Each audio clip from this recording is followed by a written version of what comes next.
통해서 부활하신 예수 그리스도의 약속이라는 제목으로 말씀을 나누고자 합니다.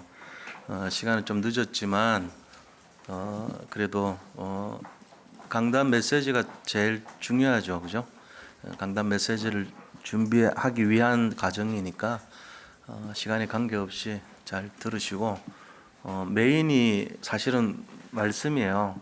사람들이 이렇게 착각하는데 다른 어떤 행사가 아니고 이 강단이 제일 중요한 거예요, 뭐든지. 그래서 주일 강단 예배를 등한시하면은 안 돼요. 이게 제일 중요합니다. 오늘 다른 모임이 좀 약해지더라도 이쪽을 중심으로 다 집중을 해주시면 감사하겠습니다. 앞으로도 마찬가지입니다. 자, 우리 먼저 인사하도록 하겠습니다. 그리스도는 완전하고 충분하고 모든 것입니다. 예수님이 부활하셨습니다. 부활의 능력으로 승리합시다. 이제 오늘이 부활절인데요. 이 부활이라는 말이 그냥 다시 살아났다 뭐 이런 의미가 되겠지만 말로 하면 그런 거죠. 그런데 기독교 신앙에 있어 가지고 가장 중요한 것이 부활 신앙입니다. 만약에 부활 신앙이 없다면 그리스도의 십자가는 헛된 것이에요. 죽으면서 끝나버렸죠, 그냥. 그리고 우리가 예수 믿는 것도 다 헛것입니다. 부활의 능력이 없다면은 우리가 지금까지 믿어왔던 모든 신앙이 의미가 없는 거예요. 그래서 부활 신앙이 굉장히 중요하다 하는 것을 아셔야 됩니다. 예수님께서 부활하시고 나서 부활하셔서 다시 살아나셨다 이게 중요한 게 아니고 부활하신 다음에 약속하신 말씀들이 있어요. 그 부활의 이후에 약속하신 그 말씀이 굉장히 중요한 거예요. 우리는 그 말씀을 유언과 같이 잘 붙들고 살아야 되는 것입니다. 우리는 신앙생활 할 때 두 가지 모습으로 살 수가 있는데 이 한쪽은 삶의 응답을 받으려고 해요. 또 한쪽은 영적인 힘을 얻기 위해서 사는 두 가지 측면이 있죠. 삶의 능력 받는 쪽하고 영적인 힘을 받는 쪽하고. 그런데 진짜 본질이 뭐냐? 삶의 이 힘을 받는 것을 우리는 원하지만 이게 본질이 아니야. 영적인 힘을 잘 우리가 집중하지 않지만 이게 본질입니다. 하나님께서는 이 본질을 얻게 하기 위해서 우리에게 능력을 5가지를 약속하셨어요.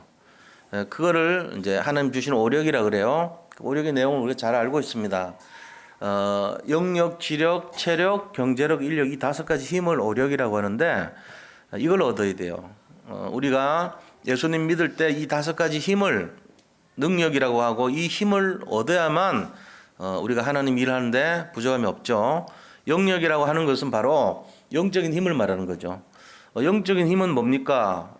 바로 하늘 보좌에서 주시는 바로 그 힘을 영적인 힘이라 그래요. 이 영적인 힘을 얻으면 불가능이 없는 거죠. 우리가 볼 때 불가능하더라도 하나님의 능력이 임하는 것이니까 모든 것이 가능하게 되는 것입니다. 이 힘은 보좌의 능력이라 그래요. 하늘 보좌의 능력. 그러니까 세상 힘이 아니고 하나님이 주시는 힘이고 모든 힘의 근본적인 힘이 되는 것입니다. 그다음 지력이란 게 있는데 지혜를 말하는 거죠. 세상에 살아갈 때 공부를 하고 학문을 익히는 이유도 이 지혜를 얻기 위해서 우리가 배우는 거예요. 세상에 살기 위해서 다 이렇게 애를 쓰고 방향을 맞춰서 사는 것도 이 지혜로운 삶을 살기 위해 사는 건데 지력을 회복해야 됩니다. 그래서 하나님이 지혜의 근본이시기 때문에 우리에게 이 성령으로 지혜를 주신다는 것입니다. 그래서 이 힘을 또한 얻어야 됩니다. 세상 학문을 무시하면 안 돼요. 그것도 배워야 돼요. 그러나 영적인 힘이 제일 우선순위의 첫째지만 지혜도 갖춰야 되는 것입니다. 그리고 체력, 이 체력이라고 하는 것은 말은 이제 이 육신의 힘이라고 볼 수 있지만 사실은 이 체력이란 것이 뭐냐? 모든 삶의 힘을 말하는 거야. 우리가 살아가는데 필요한 힘을 체력이라 이렇게 볼 수가 있어요. 그리고 경제력입니다. 경제력은 바로 백년의 응답을 나타내는 거예요. 인간이 살아가는데 필요한 경제, 그 중에서도 예수님 믿는 사람들이 갖는 것이 빛의 경제입니다. 이 빛의 경제를 회복하도록 하나님이 힘을 주시는 거예요. 그리고 마지막으로 인력이라고 하는 거죠. 세계를 복음하는 데 필요한 것이 인력이에요. 인력은 맨파워를 말하죠. 맨파워 뜻이 뭡니까? 우리 세상 사람들은 어떤 면에서는 엘리트들 또 굉장히 뛰어난 사람들을 맨파워라고 그래요. 그런데 우리는 그렇게 보지 않아요. 우리에게는 그런 사람 세상의 힘이 아니라 제자를 인력이라고 합니다. 제자가 실제로 세워질 때 그 제자를 하나님은 절대 제자라고 그래요. 하나님이 부르신 제자입니다. 그래서 이 5가지 힘이 우리가 세상을 승리하고 정복하는 필요한 그런 힘이 되는 거예요. 그래서 이 힘을 얻어야 되는 거예요. 자, 세상 사람들은요, 주로 이 힘을 가지고 뭘 하기를 원하냐면은 내가 삶 속에서 응답받고 삶을 누리고 삶 속에서 잘 되는 것을 원해요. 그런데 그렇게 그쪽을 자꾸 원하는 신앙인들 때문에 세상이 어떻게 됐냐면요, 굉장히 힘이 없어져 버렸어요. 삶의 힘만을 추구하는 쪽으로 많이 가다 보니까 우리가 그 속마음은 다 그런 쪽인데 결과적으로는 전 세계가 힘을 잃어버리고 빛을 잃어버렸어요. 교회가 문을 닫기 시작했습니다. 그리고 자꾸만 자기네 육신의 동기를 채우는 것이 교회인 것처럼 착각하게 만들었습니다. 그래서 껍데기만 남고 복음이라고 하는 본질은 다 놓쳐버린 그런 모습이 돼버렸어요. 우리는 지금 이 삶의 힘만을 추구했던 단체들이 성경 속에 많이 기록된 걸 볼 수 있습니다. 대표적인 단체가 누구냐면요, 바리새인들이었어요. 유대인들이에요. 그들은 율법과 또 전통과 자기들이 만들어 놓은 어떤 인간적인 하나의 규약을 굉장히 중요시했어요. 그러면서 그것을 지키기 위해 굉장히 애를 쓰고 거기에 중심을 들였습니다. 행동 중심, 인간의 어떤 규약 중심, 그런 것에 치중해가지고 삶의 응답을 받기를 굉장히 추구했습니다. 그 결과 어떻게 됐습니까? 멸망길로 달려가는 거예요. 삶 저주를 해결하지 못하고 12가지 재앙에 빠져가지고 계속 멸망길로 달려갔고 드디어는 예수님이 나타나셨어요. 그래서 독사의 자식들아, 해칠한 무덤과 같은 너희들, 이 바리새야, 이 사두개인들아, 그러면서요 막 야단치는 거 있죠. 그들의 신앙은 굉장한 경건주의고 굉장한 율법을 중심으로 했고 삶의 질을 추구했던 사람들이에요. 그리고 행동을 굉장히 중요시했어요. 남이 타의 추정을 불할 정도로 깨끗하고 경건한 생활을 했습니다. 그런데도 불구하고 예수님께서 나타나셔가지고 독사의 자식들이래요. 해칠한 무덤이래. 해칠한 무덤은 겉은 하얀데 속은 시체가 썩듯이 썩어 자빠지는 그런 상태라는 거예요. 우리는요, 그럼에도 불구하고 이 2가지를 같이 성공한 단체를 봅니다. 삶의 질뿐만 아니라 삶의 능력뿐만 아니라 복음의 능력까지도 갖춘 단체가 나타났어요. 그게 누구냐? 그게 바로 이 바리새인들 시대의 초대교회 성도들이었어요. 그들은 가진 것이 없고 연약하고 배운 것이 없었습니다. 거기 가면은 그 모임에 가면은 사형을 당했습니다. 그 모임에 가면은 가족들로부터 외면당했습니다. 친척, 친지, 친구들로부터 외면당했습니다. 그들은 너무나 외롭고 힘든 싸움을 해야만 했던 것입니다. 그런데도 불구하고 그들은 2가지를 다 얻었어요. 삶의 능력과 복음의 능력을 다 얻은 것들이에요. 근데 그들의 우선순위는 뭐였냐? 오직 그리스도밖에 없었던 것입니다. 이 그리스도, 복음의 능력을 최고로 했을 때 하나님은 덤을 주셨는데 삶의 응답까지도 허락하셨던 거예요. 그게 성경에 기록되어 있습니다. 마태복음 6장 33절 보니까 너희는 먼저 그의 나라와 의를 구하래요. 오직 그리스도를 집중하래요. 그런데 그리스도 뒤에 따라오는 것이 있었어요. 그게 바로 뭐냐? 그리하면 너희에게 이 모든 것을 더하여 주시리라 그랬습니다. 그 모든 것이 뭡니까? 먹을 거, 마실 거, 입을 거에 대한 내용이에요. 그 앞에 나와요. 그것처럼 우리는 본질을 잡았는데 덤을 더하여 주신다는 그 덤을 주셨다는 것입니다. 이게 지금 2가지 잡은 단체 내용이에요. 자, 우리는 어떻게 살 것입니까? 오늘날 우리가 이 시대가요, 전부 삶의 응답을 받기에 급급해요. 지금 모든 사람들이. 로버트 슐러 목사라는 분이 크리스탈 교회, 수정교회를 만들어가지고 외친 메시지 내용이 그거예요. 마음의 그림을 그려라. 원하는 대로 될 것이다. 응답을 될 것이다. 계속 그림을 그리고 기도해라. 그러면 너희가 원하는 대로 될 것이다. 완전 엉터리 설교한 거죠. 유해지 설교를 계속했어요. 수많은 사람들이 그를 추종하고 따라갔습니다. 결국 다 무너졌습니다. 교회 천주교에 팔렸습니다. 지금 이게 실장이에요. 미국 교회를 망가뜨린 장본인 로버트 슐러 목사였어요. 근데 그분이 굉장히 존경을 받았어요, 한때.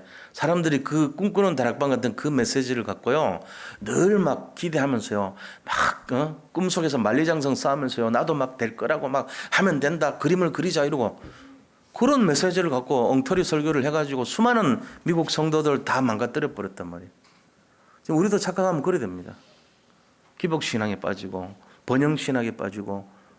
예수 믿으면 잘 되잖아요. 잘 되는 건 맞아요. 덤이 잘 되는 거지. 본질을 놓치면 안 돼요.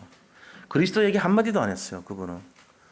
우리가 잘 착각하면 안 돼요. 지금 오늘날 시대, 교회가 무너지고 있는 시대입니다. 뭘 놓쳐서 그렇습니까? 본질되는 그리스도를 놓쳐서 그런 거예요.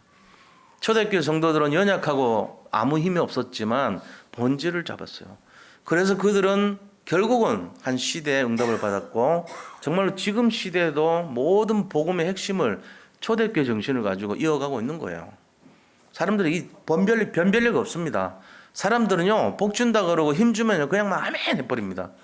그래가지고 교회가 엄청난 파장 속에 삶 저주가 그대로 꺾지를 못해요. 그 신앙 가지고는. 그대로 마귀가 교회를 난장판을 만들어버리는 그 짓이 계속되고 있었던 거예요. 전 세계 교회가 무너지고 문을 닫는 교회가 일어나기 시작했습니다. 이제 우리가 이거를 제대로 알아야 돼요. 부활하신 예수님께서 약속하신 것을 붙들어야 되는 거예요. 그게 뭔지를 알아야 되는 것입니다. 예수님께서는 부활하신 이유가 뭐냐? 이 약속을 말씀하시고 가시기 위해서 부활하신 거예요. 왜 예수님께서 십자가에 매달리셨냐? 이 약속을 성취하기 위해서 다 이루신 것을 보이시면서 매달리셨던 거예요. 그리고 부활하셨어요. 부활하셔가지고 우리에게 약속을 주셨던 거예요. 그러면 오늘 그 약속은 어떤 것이고, 우리가 정말로 해봐야 될 근본 힘이 어떤 것이고, 그 약속은 어떻게 성취됐는가 하는 것을 봐야 될 거 아닙니까? 그 기독교의 본질이에요. 이게 부활절이란 말이 기독교의 중심이다, 핵심이다. 오늘 이 선포되는 말씀이 모든 기독교를 압축한 거예요. 이게 뭔지 모르면은 복음을 모르는 거예요. 이게 뭔지 이해가 안 되면은 믿음이 없는 거예요. 이게 뭔지 이해가 안 되면은 교회 와가지고 교회를 다니는 건지 그냥 놀러 온 건지 여기 왜 앉아 있는지 전혀 모르고 있는 거랑 똑같은 거예요. 목욕탕 간 건지 그 다음에 축구장 간 건지 그 다음에 TV 보러 있는 건지 전혀 모르는 거랑 똑같은 거예요. 여기를 왔으면은 복음을 알아야 돼요. 복음을 들어야 돼요. 복음을 잡아야 되는 거예요. 그 복음의 핵심이요, 부활절 메시지. 오늘 이 메시지를 잘 들으시고 승리하시기를 축복합니다. 자, 그러면은 우리 본론에 들어가서요, 우리가 잡아야 될 귀한 세 가지 언약의 내용이 있는데, 자, 이 내용을 가지고 힘을 얻어야 돼요. 본론의 첫째입니다. 하나님이 우리에게 주시는 세 가지 힘이 있습니다. 이 힘 없으면은 절대로 안 돼요. 무너지게 돼 있어요. 이거를 구약시대 때 모르고 딴 거를 많이 했어요. 이 힘 모르고 이 힘을 얻어보려고 아무리 애를 쓰고 노력했는데 못 얻었어요. 이 힘 얻어보려고 점쟁이 찾아가고 구슬을 하고 온갖 세상 일을 다 해봤는데, 온갖 우상을 숭배했는데 다 실패했어요. 이게 뭐냐? 그렇게 찾고 싶었는데 사람들이 가지지 못했던 그 힘이 뭐냐? 예수님께서 세 가지 장소에서 우리에게 주신 거예요. 자, 이거 잘 들으셔야 돼요. 우리 세상 두 쪽이 나더라도, 어떤 문제가 오더라도, 어떤 사건이 있더라도, 어떤 형편이 있더라도 이 힘이 있으면 다 승리합니다. 어디서 얻은 힘입니까? 세 가지 장소에서 주신 힘. 자, 첫 번째 어디서 얻었냐? 갈보리산에서 주신 힘을 얻어야 돼요. 갈보리산 힘입니다. 갈보리산 힘이 뭡니까? 갈보리산에 사건이 일어났어요. 예수님 십자가에서 골고다에서, 해골의 산이라고 하는 그 골고다 산에서 십자가에 매달린 곳이 갈보리산이에요. 갈보리산에서 예수님이 뭐라고 하시면서 다 주셨냐? 내가 옛날부터 오던 그 메시아, 내가 옛날부터 우리에게 약속됐던 그 그리스도라고 하는 것을 다 이뤘다, 이 말하고 돌아가셨어. 믿으시기 바랍니다. 십자가에서 하신 말씀이 그거예요. 너들 2000년 동안, 수천 년 동안 기다렸잖아, 메시아. 그 메시아 기다렸지. 근데 내가 그리스도야, 내가 메시아야 하는 것을 오늘 다 성취했어 하고 돌아가셨어요. 이거를 잡아야 된다면, 이 힘을, 뭔 말인지 모르죠. 그리스도라는 힘을 잡으셔야 됩니다. 이거 잡으시면 다 끝나는 거예요. 그리스도 모든 문제 해결자예요. 그리스도 진짜 잡으시기 바랍니다. 예수, 우리가 교회를 오는 이유가 이것 때문에 오는 거예요, 사실은. 그리스도를 만나기 위해서 오는 거예요. 그리스도를 누리기 위해서 오는 거예요. 그리스도와 함께하기 위해서 오는 거예요. 그 그리스도가 예언된 말씀대로 선지자의 글과 모세의 글과 시편에 기록된 모든 말씀이 이루어져야 되려 하고, 이게 바로 그거라고 얘기하신 거예요. 누가복음 24장 44절에 그 그리스도, 예언된 그리스도가 내가 십자가에서 다 이뤘다는 거예요. 그거 그리스도다, 내가 그리스도다, 이 말이에요. 이거 잡으면 끝나요. 세상에 그리스도 이길 힘이 없어요. 이 세 가지 중에 첫 번째, 그리스도를 이길 힘이 없습니다. 세상에 어떤 흑암도 그리스도를 못 이깁니다. 교회에서 어떤 문제 일어나잖아요.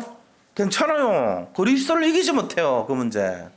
우리에게 무슨 어려움 옵니까? 문제 옵니까? 부도납니까? 여러 가지 막 온갖 안 좋은 일이랍니까? 상관없습니다. 그리스도를 못 이깁니다. 믿으시기 바랍니다. 이 힘 얻어야 돼요. 갈보리산에서 주셨어요. 어떻게 주셨어요?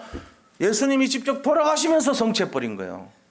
죽으면서까지 남기는 그 메시지가 내가 그리스도인데 다 이뤘다, 이러고 돌아가셨어요.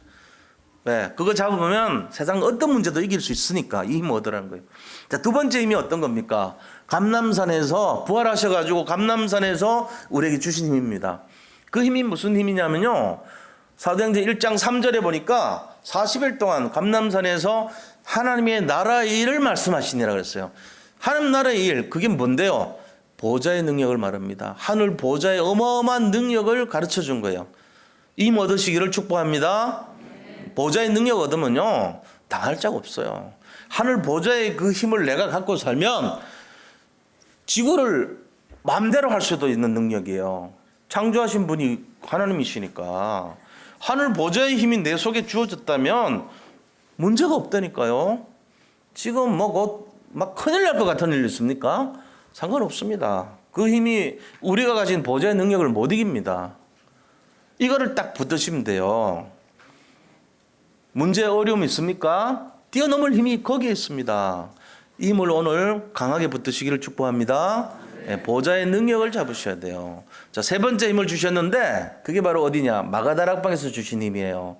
마가다락방에서 무슨 힘을 주셨습니까? 성령의 힘을 주셨습니다. 오직 기도했을 때 성령께서 역사하는 그 힘을 주셔버린 거예요. 그래서 마가다락방에서 주신 힘 때문에 사도행전 2장에 보니까 불같은 바람 같은 불의 혀같이 갈라지는 것들이 각자의 머리에 임해서 남고 방언으로 15나라 말로 복음을 막 전하는 역사가 일어나는 거예요. 이 성령의 역사, 이 힘을 얻은 거예요.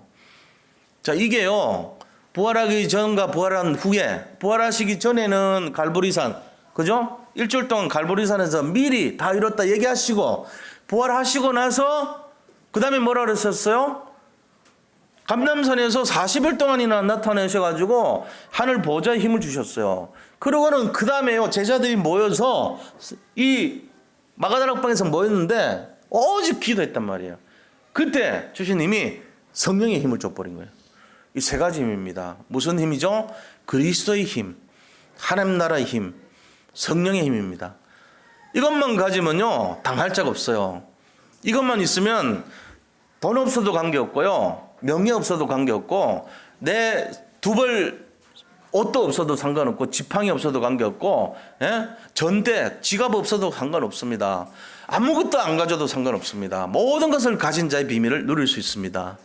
이거 잡으셔야 돼요. 이게 복음이란 말이에요. 오늘 여기 계신 성도님들은 이 세 가지 힘을 마음껏 누리시기를 축복합니다. 그게 부활에 우리가 주님을 만나는 내용이에요. 부활의 힘이 가장 큰 힘 아닙니까? 그 부활하신 생명의 역사가요, 이 세 가지 힘 가진 자에게 성취될 줄 믿습니다. 이거 잡으면 돼요. 자, 그럼 큰 두 번째. 그럼 부활하신 예수님께서 약속하신 것이 뭐냐 하는 거죠. 부활의 예수님이 약속하신 거. 자, 오늘 메시지 지금 엄청 짧게 하고 있는 거예요. 모르시죠? 얼만큼 짧게 한지. 짧게 해. 메시지 15분 만에 끝내요. 근데 확실하게, 분명하게, 엑기스만 농축되고 이런 쓸데없는 얘기 안 해도 돼. 근데도 그걸 아시라고 간결하면서 압축시키고 있습니다. 자, 부활하신 예수님의 약속이 뭔지 알아야 될 거 아닙니까? 첫째 뭡니까? 그게 바로 부활하셔가지고 딱 약속한 게 있어요. 마태복음 28장 18절에서 20절. 너희는 가서 모든 민족으로 제자를 삼아 아버지와 아들과 성령의 이름으로 세례를 베풀고 내가 너에게 분부한 모든 것을 가르쳐 지키게 하라. 볼지어다 내가 세상 끝날까지 너희와 항상 함께 있으리라 하시니라. 뭐 하겠다는 거예요? 한마디로 하면은 임마누엘 하겠다는 거예요. 내가 세상 끝날까지 항상 함께 하겠다. 이거 딱 얘기하셨어요. 부활하신 약속이에요. 부활 후의 약속. 복음 전하라는 거예요. 부활 후에 약속하신 거예요. 자, 두 번째 뭐라고 그러셨죠? 마가복음 16장 15절에서 20절 보니까 너희는 만민에게 가서 복음 전파하라. 그러면서요 19절 20절 보세요. 뭐 우리가 뭐 뱀을 찝으면 무슨 독을 받을지라도 해를 받지 않을 것은 그걸 쭉 얘기하시다가 19절에 이렇게 말씀하신 거 있죠. 주 예수께서 말씀을 마치신 후에 하늘로 올려지사 하나님 우편에 앉으시니라. 제자들이 나가 두루 전파할세 주께서 함께 역사하사 그 따르는 표적으로 말씀을 확실히 증언하시니라. 함께 역사하신다. 부활하셔가지고 주님이 약속하신 게 야 너들은 만민에게 복음 전파해. 그러면서 승천하셔가지고 복음 전하는 자들에게 함께 역사하사 말씀을 정확하게 잃어버렸어요. 이게 예수님 약속이에요. 자, 세 번째 뭔 얘기가 있습니까? 사도행전 1장 8절 오직 성령이 너에게 임하시면 너희가 권능을 받고 예루살렘과 온 유대와 사마리아와 땅끝까지 이르러 내 증인이 되리라 하시니라. 증인을 말씀하셨어요. 누가복음 24장 23절에서 35절에 보니까 엠마오로 가는 두 제자가 있습니다. 그 제자에게 보니까 자기 삼촌인데도 자기를 못 알아봐. 외삼촌이. 이거는 말이 안 되잖아요. 기존 신자가 예수를 모르는 거예요. 지금 기존 신자분들이 그리스도를 몰라요. 얼굴을 다시 부활해서 봤는데도 몰라. 그래서 예수님이 나중에 그리스도란 것을 깨닫고 이분들이 우리가 그리스도를 만났구나 하고 그때 얘기했잖아요. 지금 기존 신자들이 그리스도를 모릅니다. 그리스도가 뭔데요? 기름 부음 받은 자. 다른 말로 구약에서는 메시아라 그랬죠. 똑같아요. 기름 부음 받은 자는 뜻이에요. 이걸 모른다니까요. 그분이 하신 일이 왕, 선지자, 제사장의 일을 하셨는데 그걸 몰라요. 깨우쳐 주라는 거예요. 기존 신자 살리라는 거예요. 그리고는 또 뭐라 그랬어요? 갈릴리 바닷가로 가서 제자들 7명 데리고 그물질하는 베드로에게 찾아가고 부활하셔갖고 야, 너 나 사랑하느냐? 예, 제가 사랑합니다. 그러면 네 어린 양을 먹이라. 너 나 사랑하느냐? 사랑한다니까요. 그럼 어린 양을 치라. 네 나를 진짜 사랑하느냐? 제가 사랑한 걸 주님이 정말 아시나이다. 그럼 내 어린 양을 먹이라. 3번이나 얘기하신 거죠. 뭔 얘기예요? 렘넌트 살리라, 후대를 살리라, 새 가족을 살리라 이 얘기하신 거예요. 부활하셔가지고 약속하신 거예요. 그러면서 예수님이 뭐라고 약속하십니까? 천사들이 말했어요. 사도행전 1장 12절 보니까 갈릴리 사람들아 어찌하여 서서 하늘을 쳐다보느냐. 이 예수는 너희가 본 그대로 다시 오시리라. 재림을 약속하셨어. 이게 부활하신 예수님에 관한 약속들이에요. 지금 여기서 우리가 잘 알아야 됩니다. 이 약속 잡는 사람들은요, 하나님이 바로 앞에 주셨던 갈보리산, 감람산, 마가다락방에 그 힘을 주십니다. 그거 성취하라고. 그게 바로 138이라 그래요. 갈보리산, 감람산, 마가다락방의 힘을 사도행전 1장 1절, 3절, 8절이라 해서 138 이렇게 말해요. 그 힘, 그리스도 하나님 나라 성령의 힘, 이거를 누리는 자들이 이 언약을 잡은 자들인 줄 믿으시 바랍니다. 지금 우리는 어디에 들어와 있습니까? 이 약속의 말씀을 잡고 걸어가는 대열에 들어와 있는 거예요. 그러니까 엄청난 거 이게. 세상에 어떤 문제, 고민 지금 있습니까? 있을지도 모르잖아요. 고민거리 있어요. 저도 예수 믿고 목사 되는데도 고민거리 막 생기더라니까. 근데 그 138을 못 이긴다는 것을 갈수록 깨닫는 거 있죠. 그러니까 우리 여기 혹시라도 그런 분들 있으면 갈등이 있고 뭐 염려 있고 문제 있는 분들 있으면 오늘 다 털어버리시기를 축복합니다. 네. 고민 없어요 원래. 고민 없는데 내가 만드는 거예요 사실은. 없는 고민 만들어가는 거예요. 138을 이길 수 없습니다. 어쩌면 우리를 못 이깁니다. 왜? 내가 138 잡고 있는데요. 내가 그리스도 하나님 나라 성령의 역사를 잡고 있는데 나를 못 이겨요. 못 이긴다니까. 이거를 진짜 믿는 날 믿음의 사람이 되는 거예요. 오늘 걱정거리 많은 분들 특히 내려놓으세요. 걱정하지 마세요. 예수님 믿는 그 힘을 못 당합니다. 세상 어떤 문제도 사건도 우리를 이기질 못합니다. 믿으시기 바랍니다. 어떤 문제도 없어야 돼요. 문제 있다고 생각하는 그 자체가 불신앙인 걸 믿으시기 바랍니다. 문제 없어요. 뭔 문제입니까? 무슨 문제요? 문제를 문제라고 하는 그게 문제예요. 문제를 문제로 생각하는 그게 문제라고. 그럼 다 문제지 뭐. 어린아이는 사탕이 문제고 3살짜리는 문지방이 문제라. 그리고는 10살짜리는 여자친구 없는 게 문제고, 운다니까 학교 가서 왕따 당한다고. 20살짜리는 직장 없는 게 문제고, 30살은 자리 못 잡아서 문제고, 40살은 30살 결혼 못해도 문제라. 40 되면은 내가 진급하는데 불안해. 50 되면은 이제 퇴출될 위기가 이제 점점 다가와. 60 되면은 내 미래가 걱정이 돼. 이거 전부 문제지. 예수 믿는 사람 문제 없어요? 다 문제 내려놓으세요. 그 문제라고 하는 게 자기 수준이라니까. 문제 있습니까 하고 딱 꼬셔가지고 문제 들어보세요. 아, 네가 믿음이 그 정도구나. 요래 딱 대부분 보면 맞아. 그게 문제 없는 거예요. 딱 진짜 얘기해 보니까 문제가 없어. 이 사람은 문제가 뭔데? 문제라는 게 뭔데? 뜻이 뭔데? 이런 묻는 사람이 그게 맞는 거라고. 우리는 138 잡으면 문제 없습니다. 진짜 문제가 와도 문제를 외면하는 게 아니고 도피하는 게 아니고 그거를 들고 그리스도께 맡기시기 바랍니다. 그래서 편안한 거예요. 우리가 그렇게 해야 돼요. 자, 그렇다면 이제 세 번째입니다. 이 문제를 주님께서 어떻게 했습니까? 부활 이후 약속하신 그 약속의 내용들을 다 성취했단 말이에요. 예수님께서 어떻게 하셨냐? 우리가 하는 게 아니에요. 예수님이 스스로 성령으로 성취해 나가는 거예요. 지금 이게 바로 언약 성취예요. 자, 어떻게 되는지 보세요. 사도행전 2장 1절에서 47절 보니까 하나님이 막 성령으로 막 역사해 버려요. 우리 능력과 힘과 뭐 똑똑한 거, 그다음 경제 있는 거 없는 거, 잘 배운 거 못 배운 거 아무 상관없이 하나님이 열어버려요. 어떻게 해요? 오순절 성령 역사가 막 일어나죠. 각자 머리 위에 얘는 대학교 나왔고 얘는 고등학교 나왔으니까 안 가. 얘는 중학교 오니까 거들떠 보지도 않아. 이게 아니에요. 다 갔어. 똑같이. 기도하는데 그것만 가지고. 그러면서 거기서 15나라로 언어로 복음 전했죠. 그러면서 요엘서 말씀이 성취돼 버립니다. 그리고 3,000명의 제자가 막 들어옵니다. 그러면서 거기에 있는 사람들이 모여가지고 기쁘고 순전한 마음으로 함께하는 그런 역사가 막 일어나고 변화가 돼 버려요. 성령 역사 일어났죠. 하나님이 하신 거예요.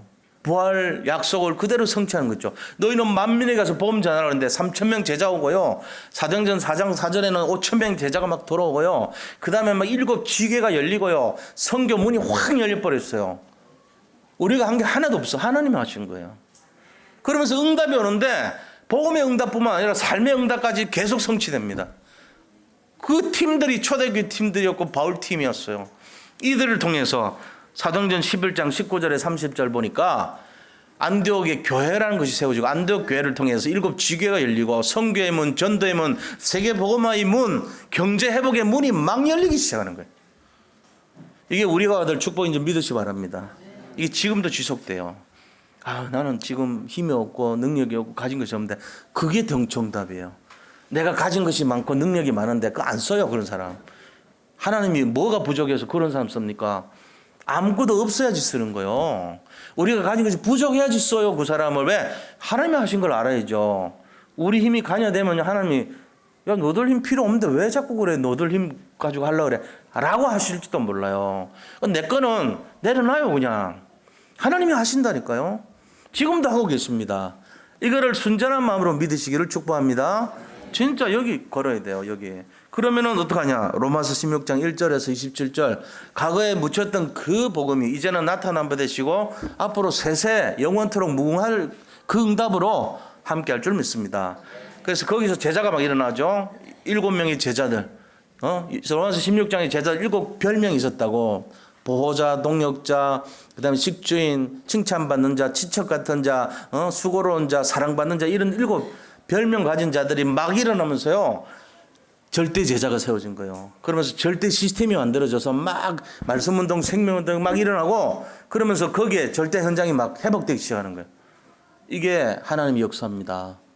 이게 보세요. 세 가지 힘 얻으면 138 힘 절대 응답에게 얻으면 하나님이 부활하셔서 약속하신 그 예언들이 하나님 스스로 성취한다니까요. 그럼 우리는 뭐 해야 됩니까? 믿으면 돼요. 이거를 내가 연약하지만 주님께 맡기고 믿으시면 됩니다. 맡기시 바랍니다. 걱정하지 마세요. 지금 뭐 다들 어려운데 뭐 나만 어렵습니까? 다 어려운데. 다들 힘든데 나만 힘듭니까? 다들 힘든데 나만 고민합니까? 그렇지 마세요. 그건 불신앙이에요. 다 같이 하나님께 맡기시기 바랍니다. 부활의 능력으로 승리하시기를 축원드립니다. 자, 결론이 뭐냐? 결론은 뭐냐 하면은 예수님이 부활하셔서 우리와 함께 하신다. 임마누엘 하신다. 원내스 하신다는 거 약속하셨어요. 그리고는 하신 말씀이 땅끝까지 증인 되리라 그랬습니다. 증인 되라가 아니요. 증인 되리라. 내가 너들 되게 만들겠다 이 말이야. 너희가 증인 되리라 그랬어요. 우리를 부르시고 증인 될 것을 약속하셨습니다. 이거 잡으시기 바랍니다. 자, 그럼 우리는 뭐 해야 됩니까? 오늘 우리 이 언약을 잡고 좌로나 우로나 흔들지 말고 마음의 갈등, 생각, 염려 다 내려놓고 정말로 주님께 맡기고 결단해야 돼요. 내가 어떻게 해야 될 것인가? 내 버릴 것이 무엇인가? 내가 주님의 부활의 걸림돌이 되는 내용이 어떤 것인가? 오늘부터 새롭게 내가 살자. 새롭게 도전하자. 새롭게 태어나자. 이런 믿음으로 정말 하나님 앞에 맡기고 승리하시기를 축원드립니다. 예. 이 시간에 우리 잠깐 기도하고요. 나를 위해서 기도하겠습니다. 하나님 감사합니다. 오늘 부활절 부활 이후에 하나님 약속을 살펴보았습니다. 우리가 할 것이 없다는 것을 다시 한번 확인했습니다. 우리가 할 것은 오직 그리스도 하나님 나라 성령의 충만함을 믿고 누리는 것인 것을 깨닫습니다. 148 속에 오직으로 믿음으로 237을 회복하는 비밀을 누리게 하여 주옵소서. 내가 아니고 그리스도가 하신다는 것을 오직으로 믿게 하여 주옵소서. 부활의 능력을 잡고 날마다 승리하게 하여 주시옵소서. 나의 불신앙을 다 내려놓고 나의 불순종을 다 내려놓고 새롭게 갱신되어서 새로운 모습으로 아버지 부활할 수 있도록 부활의 믿음을 허락하여 주옵소서. 예수 그리스도 이름으로 감사하며 기도드립니다. 아멘. 우리 나라를 위해서 함께 기도하겠습니다. 북한 정권을 사로잡고 있는 조주의 세력이 예수 이름으로 무너지게 하소서. 지금도 북녘 땅에 숨어 기도하는 주의 종들과 동포들에게 복음의 참된 자유와 해방이 하루속히 임하게 하소서. 21세기 세계 복음을 위해 세우신 대한민국에 복음을 왜곡하고 거부하게 하는 모든 사상, 이념, 문화와 세계관이 오직 복음으로 치유되게 하소서. 대한민국의 정치, 사회, 경제, 문화, 교육 전반에 오직 복음의 능력을 가진 전도자들이 일어나게 하소서. 하나님께서 대한민국에 주신 세계 복음의 사명을 감당할 수 있도록 모든 이정자들과 각계 지도자들에게 성령께서 역사하소서. 선교자들의 기도와 믿음의 선진들의 기도를 따라 237개 전 세계 복음 전하는 렘넌트와 전도자들이 일어나도록 성령께서 역사하소서. 예수님의 이름으로 기도합니다. 아멘.